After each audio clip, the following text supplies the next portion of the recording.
ہاں ایک پہلو ایسا ہے جس کے حوالے سے حضور کی عظمت ہماری سمجھ میں آئے گی. حضور ایک انسان کی حیثیت سے کیا تھے، ایک باپ کی حیثیت سے آپ کا کیا طرز عمل تھا. ذرا یاد کیجئے، جگر گوشہ رسول حضرت فاطمہ بطول رضی اللہ تعالیٰ عنہ وہ حاضر ہوتی، ابا جان دیکھیے چکی پیس پیس کر یہ گھٹے پڑ گئے میرے ہاتھ میں، یہ کنویں سے پانی لاتی ہوں، مشکیزیں کہ یہاں پر بندیاں پڑ گئی. حضور اب تو عام لوگوں پر بھی آسانیاں ہیں، لوگوں کے ہاں غلام آ گئے ہیں، کنیزیں آ گئی ہیں، مال و دولت آ گئی ہے، مجھے بھی کوئی غلام کنیز عطا ہو جائے. اور آپ کو معلوم ہے یہ لخت جگر نور چشم محمد کی سب سے پیاری بیٹی صلی اللہ علیہ وسلم، کوئی شک نہیں اس میں، فاطمہ کیا بیتی ہوگی حضور کے قلب پر. لیکن فرمایا کیا بیٹی، یہ دنیا کی چیزیں ہمارے لیے نہیں ہیں، میں تمہیں اس سے بہتر شے دیتا ہوں. تسبیح فاطمہ ہر نماز کے بعد 33 مرتبہ سبحان اللہ، 33 مرتبہ الحمدللہ، 33 مرتبہ اللہ اکبر کہہ لیا کرو. لیکن سوچ لیجئے دل پر کیا گزری ہوگی صلی اللہ علیہ وسلم. حضرت عائشہ سے پوچھئے، حضرت خدیجہ سے پوچھئے حضور کیسے شوہر تھے، آپ سے زیادہ خواتین کے حق میں نرم، گھر کے کام کا جھاڑو دے رہے ہیں، کپڑے جو ہیں بوسیدہ انہیں سی رہے، گھر میں بیٹھے ہوئے یہ کام کرتے تھے. بہرحال ایک بات میں آپ سے عرض کروں، آپ انسان کی جس حیثیت کا بھی ذہن میں تصور کریں گے وہ ساری حیثیتیں محمد میں موجود ہیں صلی اللہ علیہ وسلم. محمد حاکم کی حیثیت سے بھی ہے، محمد سب سالار کی حیثیت سے بھی ہے، محمد قاضی القضات بھی ہیں، محمد ہیڈ آف دی اسٹیٹ بھی ہیں، محمد بیویوں والے بھی ہیں، اولاد والے بھی ہیں، محمد 5 وقتہ امام بھی ہیں، جمعہ کے خطیب بھی ہیں، مدرس قرآن بھی ہیں، مربی بھی ہیں، مزکی بھی ہیں، اور ہر میدان میں بلند ترین مقام. کوئی ایسی جامع شخصیت ملے گی؟ ہمارے ہاں تو حال یہ ہے کہ جو خطیب صاحب ہوتے ہیں وہ 5 وقتہ نماز کیسے پڑھا سکتے ہیں، ان کا تو اونچا مقام ہے.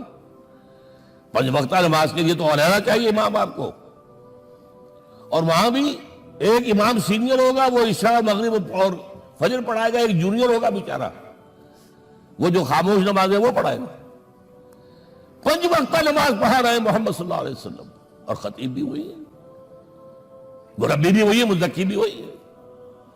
ہمارے ہاں جو لوگ تزکیہ نفس کے میدان میں ہیں وہ پھر جماعت کبھی نہیں کراتے، کبھی نہیں دیکھا ہوگا آپ نے کسی صاحب کو کراتے ہوئے. یہ جامعیت کیوں ہے؟ جامعیت کبریٰ.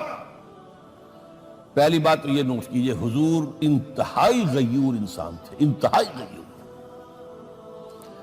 یہ کہا جاتا ہے کہ اگر حضور گھوڑے اس میں سوار ہوتے تھے اونٹ پر اور آپ کا کوڑا نیچے گر گیا تو آپ یہ کسی سے نہیں کہتے تھے کہ ذرا یہ میرا کوڑا مجھے پکڑا دینا، یہ بھی گوارا نہیں تھا. آپ اونٹ بٹھا کر نیچے اتر کر اپنا کوڑا خود اٹھاتے تھے.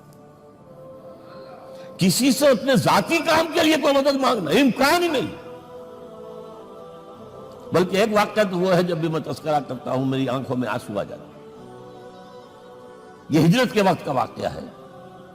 آپ کو معلوم ہے حضور نے تمام مسلمانوں کو مکے سے جانے کی اجازت دی، چلے جاؤ مدینے، چلے جاؤ مدینے. آپ خود تھے موجود، اس لیے کہ رسول اپنے مقام کو نہیں چھوڑ سکتا وداؤٹ ایکسپریس پرمیشن فرام اللہ سبحانہ و تعالی.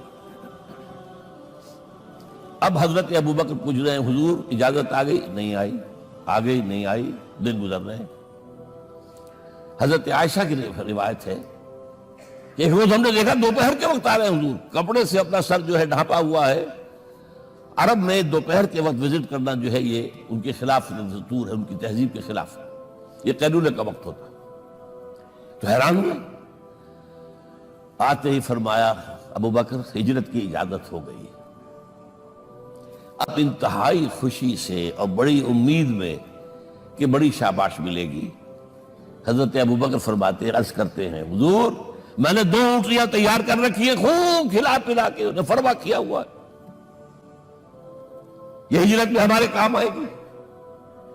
حضور تھوڑا سا توقع فرماتے ہیں، پھر کہتے ہیں اچھا ٹھیک ہے، ایک میں استعمال کروں گا لیکن میں اس کی قیمت ادا کروں گا۔ حضرت ابوبکر رو پڑے، حضور مجھ سے یہ مغایرت، سائے کے طرح کے ساتھ رہنے والا، اس سے یہ مغایرت، ذرا سے اشارے پر اپنی کمسن بیٹی پیش کر دی نکاح کے اندر، اس سے یہ مغایرت، رو پڑے۔ لیکن حضور کی اپنی غیرت تھی، میں قیمت دوں۔ اب بتائیے مدد کا کے لیے درکار تھی؟ مدد تھی ان کے مشن کے لیے۔ مشن دو حصوں میں تھا، اس کو جانیے، آج کچھ علمی باتیں آ رہی ہیں۔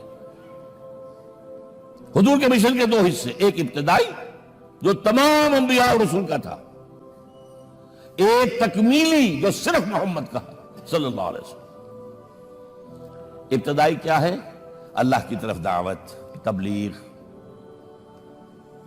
جو دعوت قبول کر لیں ان کے لیے بشارت، بشیر کہ تمہارے لیے آخرت میں جنت ہے، نعمتیں ہیں۔ رد کر دیں ان کے لیے نذیر، خبردار کرنے والے، جہنم کے لیے تیاری کر لو۔ داعی اللہ، اللہ کی طرف بلانے والے، سراجا منیرہ، روشنی کے چراغ۔ یہ حیثیتیں مشترک ہے تمام انبیاء کرام۔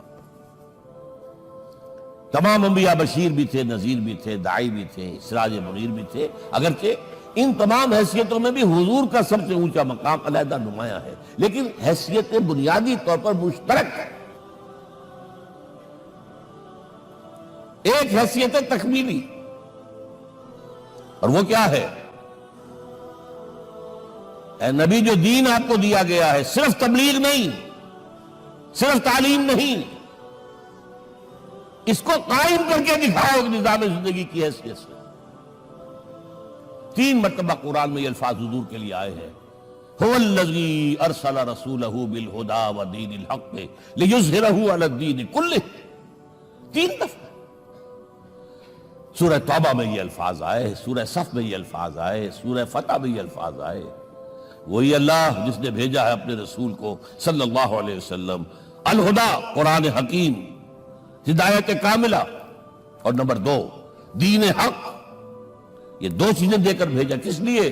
تاکہ اس دین کو غالب کرے پورے نظام زندگی پر۔